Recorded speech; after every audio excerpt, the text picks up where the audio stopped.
नमस्कार, मैं श्रीकांत चौहान आप सभी का ट्रेड टॉक के पॉडकास्ट में स्वागत करता हूँ। आज सबसे पहले हम ग्लोबल मार्केट्स को काफ़ी क्लोजली ट्रैक करने की कोशिश करेंगे बिकॉज वहाँ से जो फ्लोज आ रहे हैं वो सर्टनली इमर्जिंग मार्केट्स के लिए एक प्रेशर बिल्टअप कर सकते हैं। और उसके बाद हम निफ्टी बैंक निफ्टी की स्ट्रैटेजी डिस्कस करेंगे। कुछ एक स्टॉक्स के ऊपर भी हम सपोर्ट रेजिस्टेंस के बेसिस पे बात कर लेंगे। तो सबसे पहले अगर हम ग्लोबल मार्केट्स को देखते हैं तो वहाँ पे अगर आप 10 ईयर बॉन्ड यील्ड के अगर यील्ड को देखें या उनके रेट्स को देखें तो उनमें कल हमने एक अच्छा खासा एक बॉन्ड के प्राइजेस में करेक्शन देखा, यानी बॉन्ड यील्ड बढ़ते हुए देखा। और उसका सबसे बड़ा रीज़न यही था कि वहाँ पे कई सारे जो बड़े बड़े बैंक हैं वो अपने बॉन्ड्स को बेचने आए हैं एट करंट लेवल्स। और अगर ये सिनारियो अगर जारी रहा तो फिर बॉन्ड के प्राइजेस तो गिरेंगे लेकिन बॉन्ड के यील्ड में और भी हम बढ़ोतरी देखेंगे। और जहाँ तक कि ओवरऑल नंबर्स का सवाल है तो nearly $120 billion of US debt इस पर्टिकुलर मंथ में इशू हो सकते हैं। अगर ये होते हैं तो बॉन्ड यील्ड पे डेफिनेटली प्रेशर, बॉन्ड प्राइजेस पे डेफिनेटली प्रेशर बढ़ेगा। इसके अलावा अगर ब्रेंट क्रूड की अगर बात करें तो वहाँ पे भी हमने $90 पर बैरल का अपवर्ड मूव देखा है। और ये लास्ट ईयर यानी कि नवंबर 2022 के बाद फर्स्ट टाइम ब्रेंट क्रूड ने इन लेवल्स को क्रॉस किया है। और उसका सबसे बड़ा रीज़न यही है कि वापस से सऊदी अरेबिया और रशिया ने आउटपुट में या सप्लाई में एक स्पेसिफिक कट लाया है और इसी वजह से ब्रेंट क्रूड के दामों में भी हमने एक उछाल देखा। अगर ये क्रूड के दामों में अगर हम और भी अगर बढ़ोतरी देखते हैं तो ये प्रेशर पूरे वर्ल्ड पे डेफिनेटली आएगा और इन्फ्लेशन के दर और भी बढ़ेंगे।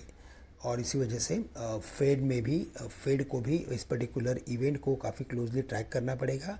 और अगर इन पर्टिकुलर क्रूड के दामों में अगर और तेज़ी बनती है तो इवेंचुअली फेड को भी यहाँ से इंटरेस्ट रेट्स को बढ़ाना पड़ेगा।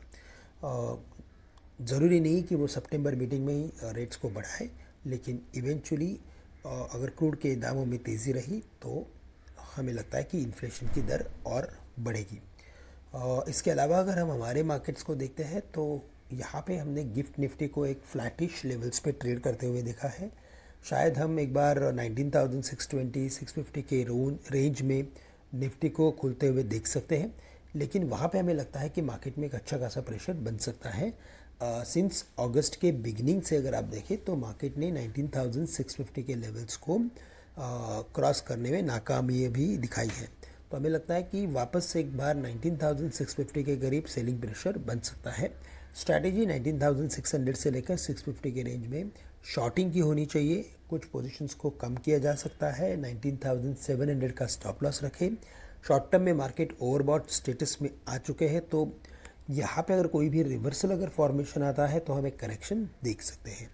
और 19,500 से लेकर 400 के लिए मार्केट में जो इम्पॉर्टेंट सपोर्ट्स हैं वो इतनी दूरी पे है, तो यहाँ पे अगर कोई भी करेक्शन आता है तो जो करेक्शन आएगा वो थोड़ा डीप हो सकता है। हावेवर हमारी जो स्ट्रैटेजी है वो बाय ऑन डिप्स की होनी चाहिए और 19,500 से लेकर 400 के रेंज में हम डेफिनेटली कुछ कॉन्ट्रा खरीदारी कर सकते हैं। लेकिन हायर लेवल्स पे 19,650 के करीब हमें लगता है कि कुछ लॉन्ग पोजीशंस को कम करना ज़रूरी है या तो कॉन्ट्रा शॉर्टिंग का ट्रेड लेना ज़रूरी है। बैंक निफ्टी में 44,400 के इंपॉर्टेंट सपोर्ट्स हैं। उन लेवल्स के नीचे हम 44,200 या 44,100 के लेवल्स देख सकते हैं। निफ्टी आईटी की बात करें तो यहाँ पे भी हमें लगता है कि एक स्ट्रॉन्ग मोमेंटम बना हुआ है। अगर कोई करेक्शन आता है तो 32,100 से लेकर 32,000 के रेंज में निफ्टी आईटी के लिए बढ़िया सपोर्ट है। तो बाय ऑन डिप्स की स्ट्रेटेजी यहाँ पे भी हमें फॉलो करनी है और 32,000 के करीब लगभग हम कुछ लॉन्ग की पोजीशंस बना सकते हैं। बट इसके अलावा स्टॉक्स की बात करें तो पूरे इंडाइसिस में अगर या निफ्टी 50 बास्केट में देखें या निफ्टी के एफएनओ स्टॉक्स में देखें तो हमें लगता है कि पीएसयू बैंक्स में बाइंग अट्रैक्शन कई हद तक थोड़ा ज़्यादा ही है। और इन लेवल्स पे हमें लगता है कि पीएसयू बैंक्स में specifically bank of Baroda, bank of India और पंजाब नेशनल बैंक, इन तीनों में हम कुछ अपवर्ड एक्टिविटी देख सकते हैं। बैंक ऑफ इंडिया के लिए जो नेक्स्ट लेवल ऑफ रेजिस्टेंस है वो बिटवीन 100 टू 102।